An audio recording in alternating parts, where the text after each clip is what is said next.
जय श्री गणेश। नमस्कार, मैं आचार्य संजय द्विवेदी। मेरे समस्त प्रबुद्ध दर्शकों का मेरे चैनल पे हार्दिक स्वागत है। प्रिय दर्शकों, आज मैं मेष राशि का अप्रैल माह का मासिक राशिफल लेकर आपके सम्मुख उपस्थित हूँ। अप्रैल माह अत्यंत विशेष प्रभाव देने वाला होने वाला है, क्योंकि इस माह में कुछ बड़े परिवर्तन हैं और परिवर्तन भी ऐसे हैं जो अत्यंत विशिष्ट हैं। इन परिवर्तनों का प्रभाव समस्त राशि को प्राप्त होने वाला है। मेष राशि के लिए यदि हम अवलोकन करें तो आपके लग्न में प्रारंभिक समय में शुक्राचार्य होंगे। आपके तृतीय भाव में गुरुदेव बृहस्पति का गोचर चल रहा है। ये मार्गी होकर आगे बढ़ रहा है अपनी उच्च राशि की और इनका गमन आरंभ हो चुका है। केतु आपके पंचम भाव में है। इसी प्रकार से 4 ग्रहों का योग आपके एकादश भाव में बना हुआ होगा, जब सूर्य, बुध, मंगल तथा राहु का योग यहां पर आपके एकादश भाव में है। शनि आपके द्वादश भाव में अत्यंत प्रबल अवस्था में आगे बढ़ रहे हैं, यद्यपि वर्तमान समय में ये अस्त अवस्था में है। इस माह में जो पहला परिवर्तन है 2 अप्रैल को है, जब मंगल राशि परिवर्तन करके द्वादश भाव में जाएंगे। यद्यपि ये त्रिक भाव है, परंतु यहाँ पर ये विपरीत राजयोग में होंगे। कुछ विशिष्ट प्रभाव देने वाले, क्योंकि लग्नेश है, मंगल है। 10 अप्रैल को बुध 66 दिनों के पश्चात अपनी राशि का परिवर्तन करने वाले हैं और राहु के प्रभाव से मुक्त होकर द्वादश भाव में पहुंचेंगे। यद्यपि ये अपनी नीच राशि में भी होंगे, द्वादश भाव में भी होंगे, परंतु ये भी विपरीत राजयोग में होंगे, जिसका कुछ विशिष्ट प्रभाव मिलेगा। तो 2 विपरीत राजयोग यहां पर बन रहे इस माह में मेष राशि के लिए। अब 14 अप्रैल को जब सूर्य का राशि परिवर्तन भी आपके द्वादश भाव में हो जाएगा, तो द्वादश भाव में 4 ग्रहों का महायोग प्राप्त होने वाला है। 4 ग्रह द्वादश भाव में होंगे, जहां पर शनि के साथ सूर्य, बुध, मंगल का योग बने। 20 अप्रैल को शुक्राचार्य जो लग्न में गोचर कर रहे हैं, राशि परिवर्तन करके आपके द्वितीय भाव में पहुंच जाएंगे, जहां पर ये स्वराशि में होकर महाबलवान हो जाएंगे। तो इस प्रकार से ये जो माह है वो विशेष प्रभाव दे रहा है, क्योंकि शुक्राचार्य स्वयं की राशि में पहुंच जाएंगे। गुरुदेव का प्रभाव अपनी ही राशि से होगा, चतुर्दशम का केंद्र का संबंध बनेगा। 4 ग्रह द्वादश भाव में, और ये 2 ग्रहों का योग जो बन रहा है वो विपरीत राजयोग में है, जो अत्यंत विशिष्ट परिणाम देगा। तो मेष राशि के लिए प्रारंभ में यदि हम देखें तो राहु के प्रभाव में 3 ग्रह, सूर्य, बुध और मंगल। तो लग्नेश राहु के अंगारक दोष में, जड़ दोष में बुध। अब जो आपकी ऊर्जा का स्वामी है, आपके लग्न का स्वामी है, आपके अष्टम भाव का स्वामी है, वो राहु के साथ कहीं ना कहीं यहाँ पर पीड़ित। तो यहाँ पर स्वास्थ्य समस्याएं कुछ निश्चित रूप से रही हैं, कुछ तनाव रहा है, आप उतना पराक्रम नहीं कर पाए, जितनी आपकी क्षमता है उतनी योग्यता से आप अपने कार्य क्षेत्र में नहीं लग पाए। इन्हीं कारणों के कारण कुछ कहीं ना कहीं कुछ आपके कार्य क्षेत्र में विवाद भी हुआ। परंतु जैसे ही मंगल का ये परिवर्तन आपके द्वादश भाव में होगा, यद्यपि यहाँ पर ये तात्कालिक मांगलिक दोष देंगे, परंतु राहु के प्रभाव से मुक्त होकर मित्र की राशि में पहुंच जाएंगे। तो निश्चित रूप से यहाँ पर विपरीत राजयोग का लाभ आपको मिलेगा। स्वास्थ्य समस्याएं यहाँ से आपकी कम होनी आरंभ हो जाए। आपके जो अकारण व्यय थे उन पर नियंत्रण होना आरंभ हो जाएगा, और स्वास्थ्य समस्याएं जब आपकी दूर हो जाती हैं तो आप अपना संपूर्ण प्रयास, संपूर्ण पराक्रम कर पाते हैं। और मंगल का प्रभाव भी आप पराक्रम के भाव पर होगा, अपने कारक भाव पर होगा और गुरु के साथ संबंध में होगा।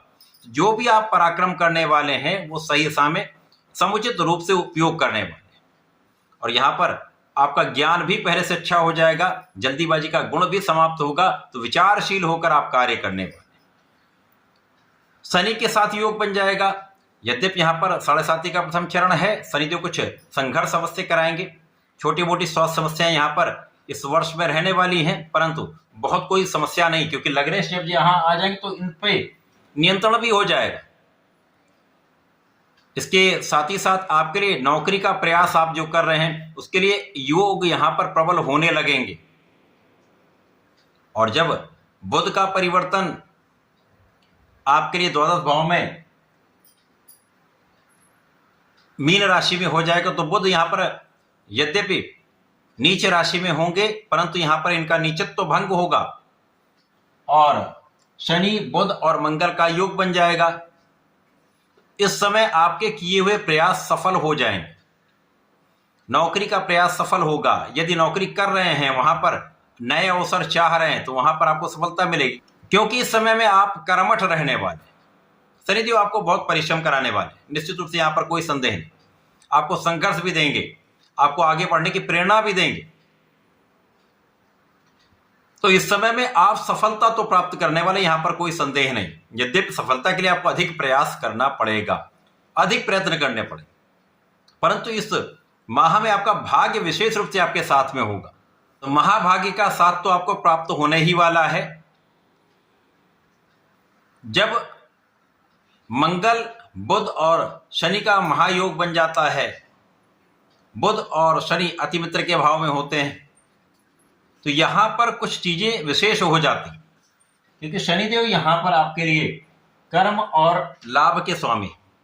कुछ विशेष परिस्थितियां बनती हैं, विशिष्ट लाभ की प्राप्ति होती है। अचानक ही कुछ ऐसे योग बन जाए कि जब आपने जो प्रयत्न किया है, जो आपने प्रयास किया हो, बहुत दिन से आप उसके लिए लगे हुए थे, वो अचानक काम बन जाता है। नौकरी में तो अचानक अच्छा इंक्रीमेंट हो जाता है, व्यापार में अचानक कुछ अच्छे कॉन्ट्रैक्ट की प्राप्ति हो जाती। ऐसी चीजें भी इस माह में आपके साथ होने वाली। अनएक्सपेक्टेड परिणामों की प्राप्ति हो सकती है, निश्चित रूप से जो अत्यंत सकारात्मक भी होगा, आपके लिए लाभकारी भी होगा। तो लाभ तो 100% आपका बढ़ेगा, यहां पर कोई संदेह नहीं। अब जब सूर्यदेव भी यहां पर पहुंच जाएंगे तो ग्रहण दोष समाप्त हो जाएगा। अब यहां पर आपके ज्ञान शिक्षा के स्वामी सूर्यदेव द्वादश भाव में पहुंचेंगे। सूर्य को कोई त्रिक दोष नहीं लगता है। यहां पर आपको अपनी आंखों का ध्यान रखना चाहिए। हड्डी से संबंधित दर्द की समस्या हो सकती है, मसल क्रैम्प हो सकता है, तो यहां ध्यान देने की आवश्यकता होगी। लेकिन इस समय में आपके सरकारी नौकरी के प्रयत्न में आपको सफलता मिलेगी। सरकारी नौकरी के पाने का प्रयास आपका सफल होने वाला है। साथ ही साथ यहां पर ज्ञान शिक्षा में एक अच्छा परिणाम आपको प्राप्त होगा। शिक्षा के क्षेत्र में अच्छी उन्नति होने वाली है। आपका बुद्धि का बल विस्तृत होगा। साथ ही साथ आपकी शासन क्षमता बढ़ेगी। जो भी आप कार्य क्षेत्र में हैं, प्रोफेशन में है, नौकरी में, व्यापार, वहां पर आगे बढ़कर आप कार्य करने वाले, नेतृत्व करने वाले।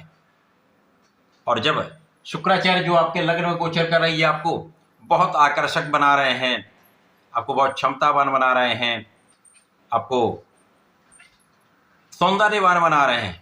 साथ ही साथ यहाँ पर जीवन साथी के साथ पहले से अधिक अच्छा सामंजस्य प्राप्त होने वाला है। आपसी प्रेम में वृद्धि होगी। साझेदारों के साथ एक अच्छा लाभ आपको प्राप्त होता दिख रहा है।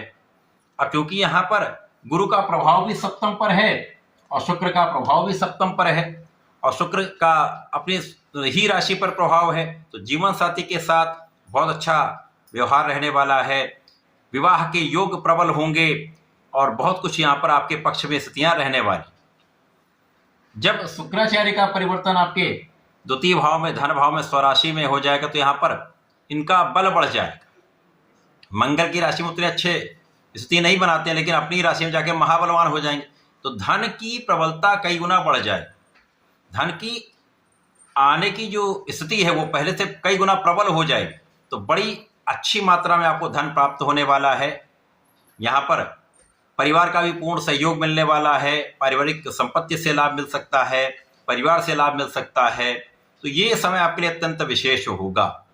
केवल इस समय में जो भी बोलें विचार करके बोलें, समझदारी से कार्य करें, विनम्रता से यदि आप कुछ भी काम करते तो आपका काम निश्चित रूप से बनेगा। तो ये माह बड़े योग वाला है, विशेष लाभ कराने वाला है, नौकरी के प्रबल योग बनाने वाला है, धन का विशेष लाभ कराने वाला है। इस माह में आपको निरंतर प्रयास करते रहना चाहिए, अपने परिश्रम में कमी नहीं करनी चाहिए, क्योंकि शनिदेव यही तो कराने वाले, और यहीं पर यदि आपने कमी की तो समस्या आएगी।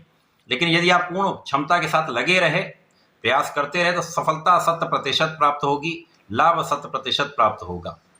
इस पूरे माह में आपको नियमित रूप से भगवान गणपति की आराधना करनी चाहिए। ओम गंग गणपतये नमः का नित्य 1 माला का जप करें। संकर मोचन की शरण में रहकर हनुमानाष्टक का हनुमान चालीसा का नित्य पाठ करेंगे तो निश्चित रूप से कोई शक्ति आपको बाधित नहीं कर पाएगी, आप सफलता की प्राप्ति अवश्य करें। तो ऐसा करके इसका लाभ लें। धन्यवाद, नमस्कार।